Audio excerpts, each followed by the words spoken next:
Hi everyone, greetings. It's Karen from Redbird Quilt Co. in Karen's Quilts, Crows, and Cardinals blog.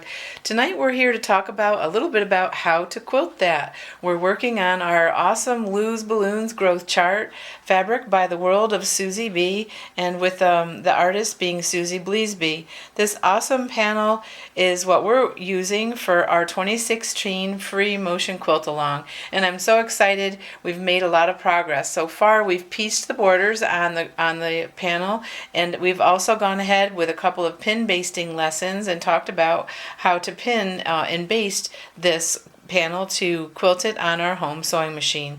So I hope those lessons have helped you, and if you have any questions, please be sure to leave them for me on my blog or on a Facebook page that I happen to follow, the Free Motion Quilting Frenzy. I'd be happy to hear from you if you have any questions at all. So leave those for me, but let's get right into now how to quilt that. And one thing that is really beneficial for me when I'm doing the pin basting is I actually get a chance to look at each and every subject on a panel or the quilt, whatever it is I happen to be working on. In this case, it's a great, awesome growth chart. So I get a chance to look at each and every subject. I get a chance to look really closely at the fabric and all the little beautiful things about the fabric and decide how I might quilt that when I actually get it in my machine. Now, we're always subject to be able to change our mind, but this is kind of the first cut through. I think about thread, I think about fabric, and the design and what we'll do from there. So let's just quickly talk about that. One of the first things I'm going to do, and I think that it's a great idea when you're first starting to quilt, is to go ahead and stabilize the perimeter of the quilt top with what people mostly refer to as stitching in the ditch. And actually I've been kind of breaking the rules a little bit and stitching outside of the ditch because I have access to this my stash of Aurifil thread. This is a 12 weight thread. It's like an embroidery weight thread. You can also, I also use it for wool applique, for hand applique. But you throw this on your machine with your walking foot or an even feed foot if you have one. I would highly recommend using that. And basically a 90 needle, a 9014 needle, and a bobbin full of 50 weight thread, and stitch all the way around the perimeter of the quilt. And I would not stitch in the ditch. I'd stitch right on the nice little border that we have. The Aurifil thread, the 12 weight thread, adds a lot of sheen, it adds a lot of dimension. That would be the first thing that I would do when I start on the panel. The next thing, since I have this 12 weight thread already in here, is I would go ahead and use my walking foot, and I would stitch these great little balloon lines to the strings of the balloons. And that's how I would start out with this 12 weight thread. It's not exactly free motion quilting, but you know what? It's a great thing to get in the habit of, especially when you're first learning, to stabilize your quilt top and have a little bit of peace of mind as you're pushing and pulling the quilt through your machine. So the next thing I would do is inspect all the different subjects, and I'm probably going to go ahead and outline quilt everything. Now in the past I've used a really beautiful 28 weight thread from Aurifil to do that. If you have access to that thread or a heavier weight thread, I would highly recommend that when you're outlining things.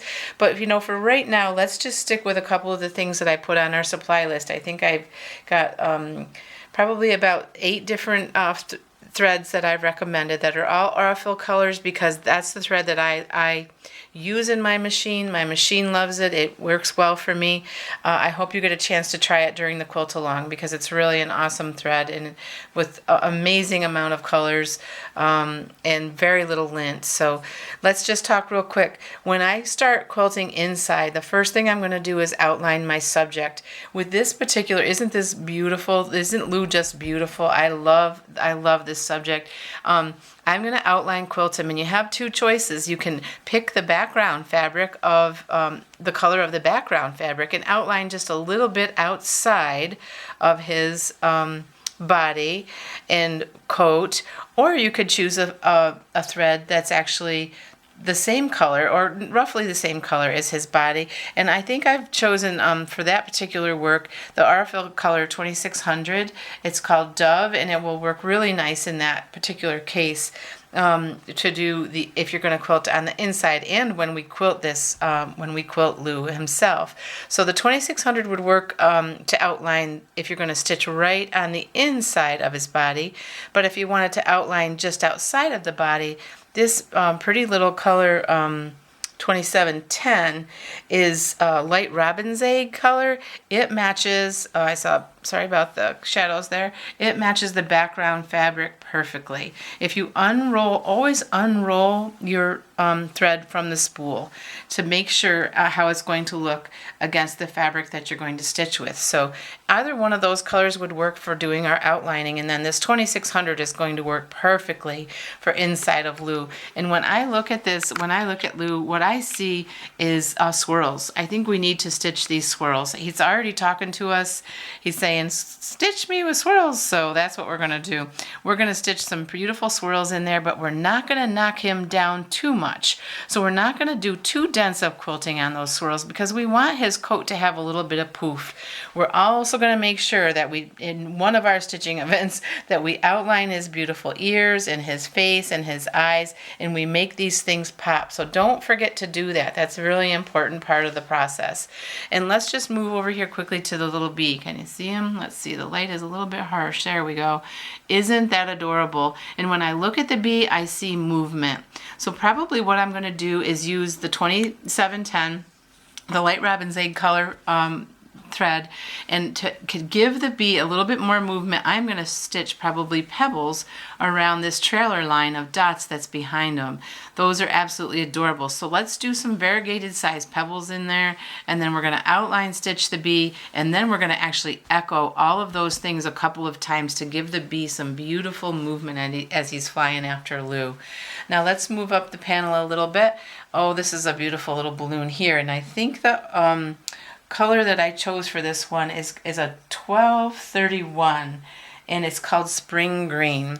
Isn't that a great choice? Now it looks kind of bold when it's not unrolled, but if you unroll it from the spool and lay it out on here, it looks just beautiful. So I think that's a perfect color for stitching on the balloon. And I think something to consider when you're going to stitch something like this is, what do you want to pop and what do you want to knock down? So I think I would do to try to kind of do just not a lot of quilting here, but let's follow the perimeter of the circle with the green, and then maybe right on the circle, and then maybe right inside of it. So let's just do kind of 3 stitch lines. And this is, of course, after we stitched the outside of the balloon. We're going to do that on every subject. We're going to stitch outside of them to kind of give them a little accent. So then I would come in here, and I think we're just going to do some really simple quilting. We could knock down the white with some loops or something, with some small loops using the white, actually white number 2024 would work really well for that. So consider using that a white color for this. It actually matches very nicely. So let's just move on upward and upward here. We've got another little balloon here with some stars in it, and I've got a couple different colors that I put on the supply list. This is 2410, and then there's a 4150 that's actually a variegated thread, which is beautiful. So either one of those thread colors are going to work great on this balloon right here. And what we might want to do is kind of the opposite here. We might want to actually stitch inside of the star, though. In that case, we'd use a little bit of the white color to do that. So if we stitch inside of I would normally use colors, especially when you're learning to quilt, that complement the quilting that you're doing, so that it's not too harsh on your eyes when you make those little mistakes. And it's okay, because the thread is kind of going to match your background color and you're going to get by all right. So if you're stitching inside of the star, use the white color, and use the one of these other lemony colors when we're doing the balloon. And I often also try to match my bobbin thread to my top thread. Now, if we're going to be changing thread a lot in this project, that may not make a lot of sense. And so if you picked out the backing that I had on the supply list, and you look at the way, if we fill our bobbin thread with this 2600 color, that would work really well, and it's neutral enough that it's not going to stick out like a sore thumb if your stitch tension is not just right. So I think we'll consider using this 2600 in our bobbin thread. So let's just move on a little bit and keep talking about how to quilt that. We have this pretty little balloon here. It's this looks like a great way to practice our pebbles. We can do some smaller pebbles, some larger pebbles, and just fill this whole space with pebbles. Not too dense, so maybe on a little bit of the larger size, but it'll give us a great opportunity to practice pebbles in there, and I think it's a perfect way to do that. And we'd probably use the white thread to do that. So let's just plan on that. Okay, now let's just jump over here to this awesome other lime green balloon. Sorry about the shadows again. This is saying we should probably use some sort of swirl in it. That's the way the fabric's talking to me. And because we have some great, this color, this, what is it called? The lime green or the bright green, the 1231, that'll work perfectly in there. And maybe we don't want to do it too dense though. Again, we want to leave a little poof in these balloons. So let's just plan on doing that in there. But the way the fabric is talking to me, it's saying swirls. Maybe what we could do is kind of a scroll work. Design, so that we're not doing it too dense. Does that sound good? That's kind of why the way it's talking to me. And then we've got this other balloon. Oh, it's so pretty. Maybe we could do some loop-de-loops out here in the yellow and let the white pop. Okay, we won't smush the white down by densing it, by quilting it densely. We'll just go ahead and do some loop-de-loops out in here. We can really do anything we like, but it'd be a great place to practice those. And look at this, we've got another beautiful little U, and he's a little smaller than Lou down below. So we'll again use some thread that complements him. We'll stitch around the perimeter, and then we'll come inside, and we won't do it too densely, but we'll stitch some nice swirls in here in order to kind of highlight that beautiful wool on his body. And while we're here, let's look at up over here. We have a nice little cloud in this Aurifil 2600 Dove color.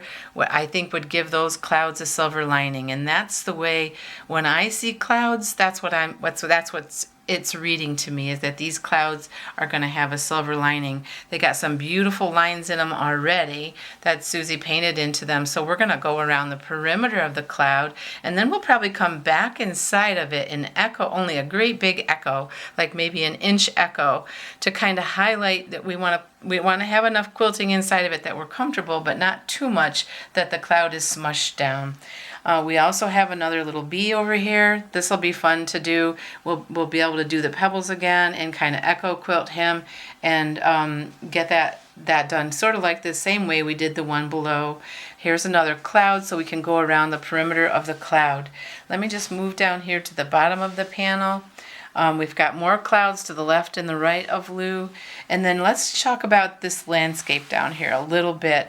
I was thinking that, it's reading the green color, but it's also open to using this Aurifil 4150. It's a variegated creme brulee, actually. It's a creme brulee. It's a beautiful color. I think it would work really nice in this way that this landscape is variegated. So I would do with landscape as I would normally go ahead and follow the perimeter of the landscape, maybe while we still have the background color on, which is this lovely 2710. It's a light robin eggs color.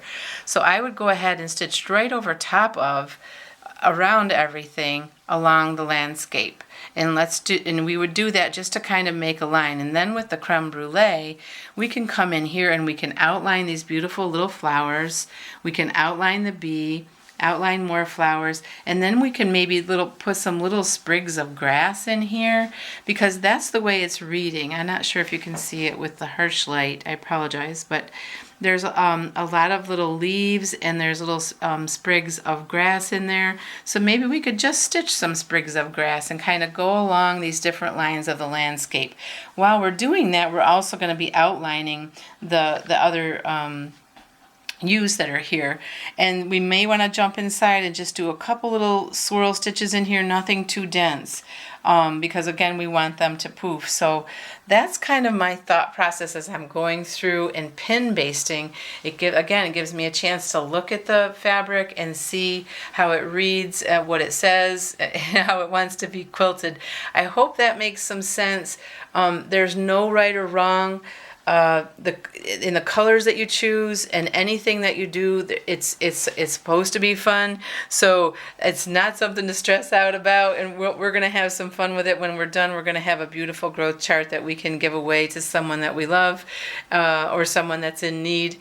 And so I appreciate that you stopped by tonight. We're going to be talking about what happens when we sit down at our sewing machine next. So stay tuned. And also, I think we're going to be doing a roll call over on the blog. So do make sure you tune in over there too and say hello. Again, it's Karen from Karen's Quilts, Crows, and Cardinals blog in Redbird Quilt Co. We're here sewing the Lose Balloons growth chart from the world of Susie B for a free motion quilt along in 2016. Stop by again soon. Take care.